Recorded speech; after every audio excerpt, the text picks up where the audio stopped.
Check this out. More than 100 baby bats were saved in Collier County. The pups were knocked from their roost before a local group stepped in to help.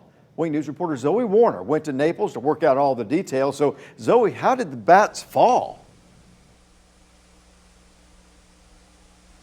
Well, Russ, the rain and wind knocked the bats out of a palm tree and onto the ground. But thanks to the quick response from people nearby, they're now nesting peacefully.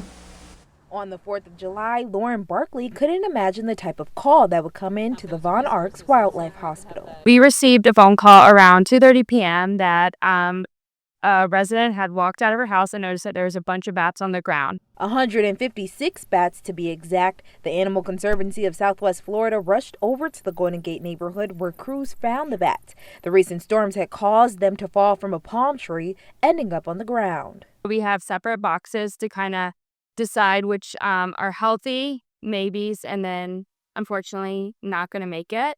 And so we wear all the correct PPE. We're wearing gloves. We're making sure that we're wearing long sleeves and then along with pants so that we're completely covered.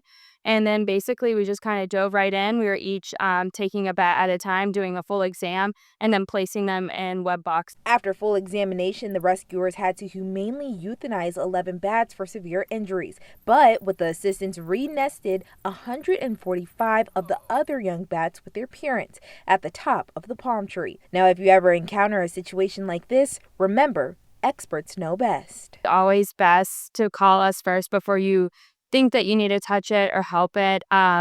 Rabies is transferred either through like a bite because it's coming through the saliva. So it's always best that you are wearing the proper equipment so that you aren't getting exposed. Now, the Conservancy also tells me that it is good to have these bats around, especially during the summer months, to help with the mosquito population. Russ and Emma, back to you. Yeah, I guess there's the pros and cons, right? They do help with mosquitoes, but they also can carry rabies, and they freak out a lot of people, that's for sure. And man, that was a lot That of was bats. a lot of bats. I don't think I've ever seen that many bats in one place in all my life.